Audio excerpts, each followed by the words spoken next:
Belvédère.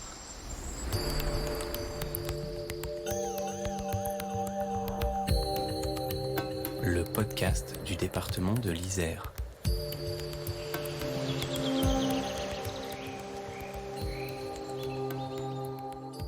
Certains font du foot pour se défouler et passer un bon moment avec les copains. D'autres s'entraînent pour devenir de grands champions. Au Football Club de Bourgoin-Jallieu, on ouvre d'autres horizons. Le club incite ses jeunes joueurs à bien travailler à l'école et à s'intéresser à d'autres disciplines. Aide aux devoirs, découverte de l'art, de la musique, de la gastronomie, accueil d'enfants porteurs d'un handicap. Ses dirigeants ont initié de nombreux projets pour favoriser l'égalité des chances et promouvoir la citoyenneté. Toutes ces actions sont encadrées par des bénévoles et subventionnées par le département. Dylan Raïs, directeur du FC Bourgoin-Jallieu, nous plonge dans le quotidien de cette école du foot et de la vie. Le FC Bourgoin-Jallieu, c'est un club de plus de 650 licenciés, des plus petits aux plus grands, en filles et en garçons. Aujourd'hui, le club présente plusieurs projets, plusieurs facettes dans son interaction avec les jeunes ou les moins jeunes. Il y a tout ce qui est autour de l'équipe première, tout ce qui est autour des féminines, tout ce qui est autour de la formation, mais il y a aussi un axe qui est important pour nous, c'est l'aspect social. C'est comment on peut accompagner les jeunes bergaliens du territoire au sein du club, comment ils peuvent intégrer le club. C'est ce qu'on appelle l'action Foot pour tous. Donc le Foot pour tous, c'est une action qui se passe le mercredi matin, de 9h à midi. Une action qui nous permet d'accueillir l'ensemble des enfants bergaliens qui ont le niveau, qui n'ont pas le niveau, qui veulent faire du foot loisir, qui veulent venir sur une fréquence qui est plus modérée par rapport à de la compétition.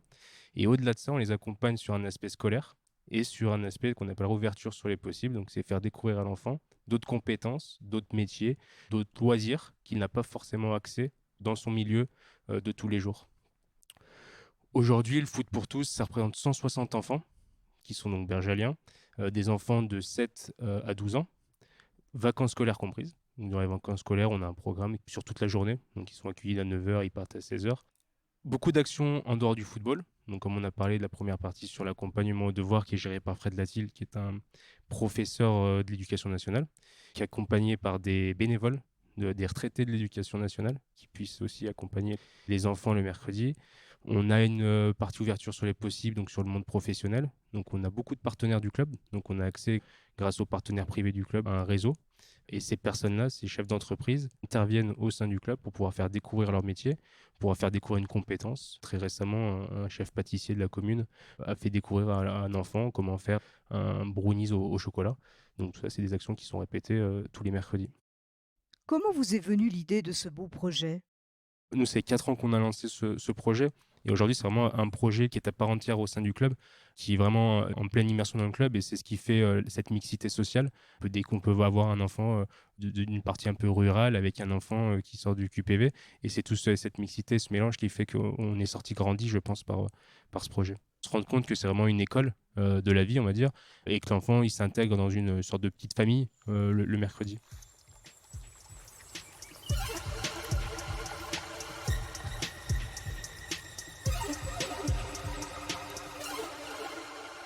On ne pouvait pas accueillir tout le monde. Donc, on a une capacité à 600 licenciés. On ne pouvait pas accueillir tous les enfants de Bourgoin.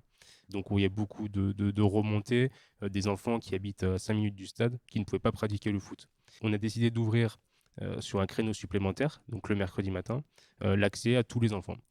Et quand on a vu la population qu'on arrivait à toucher, donc c'était une population qui était souvent des QPV, des quartiers prioritaires de la ville, on s'est dit qu'il faut qu'on accompagne plus que l'enfant, il faut qu'on accompagne plus que le football. Et au lieu de faire seulement 1 heure de séance de football, on s'est dit il faut faire plus, il faut accompagner l'enfant dans d'autres domaines. Donc ça a commencé par des choses qui sont pas tout ça, mais des choses assez essentielles à l'école. Donc on a dit on va accompagner les enfants scolairement. Et après, on a vu qu'on pouvait, grâce au réseau qu'on avait du football, pouvoir accompagner sur d'autres domaines. De l'orientation professionnelle, la découverte de nouvelles compétences. Il y a une école de parfum qui est venue de Lyon et les enfants ont pu créer leur propre parfum. Donc là, on va chercher à initier l'enfant dans une idée d'orientation ou de goût ou de savoir qui puisse le faire progresser dans son milieu. Il y a beaucoup de clubs qui se développent dans cet axe-là.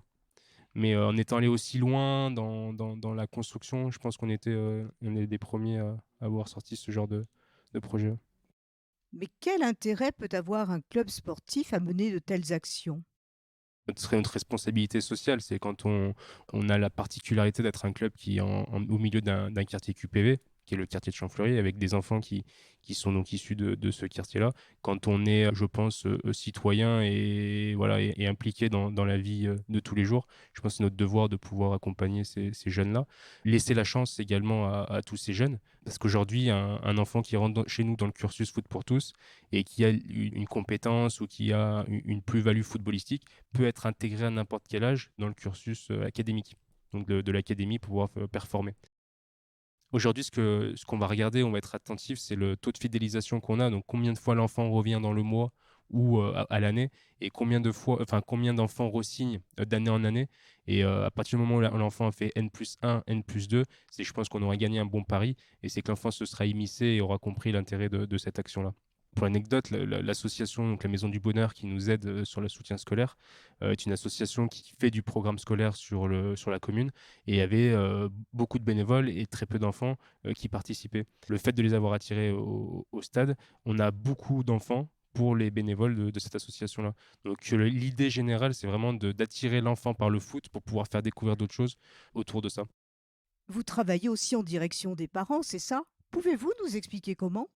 On s'est rendu compte sur les premières séances que beaucoup de parents, pendant la séance, étaient en attente au bord du grillage et regardaient leur enfant.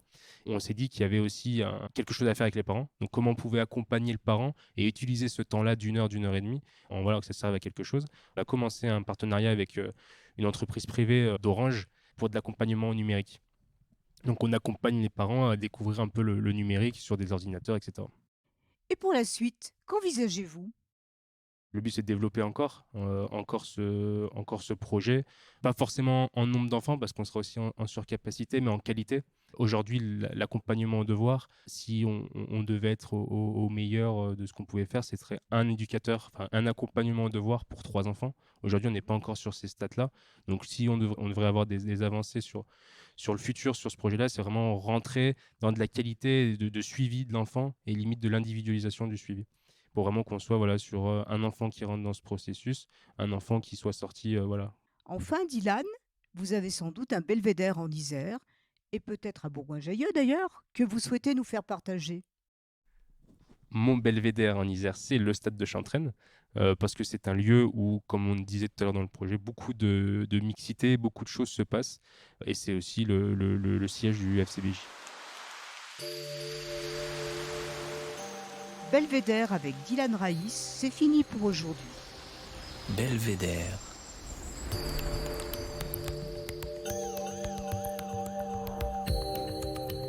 Le podcast du département de l'Isère.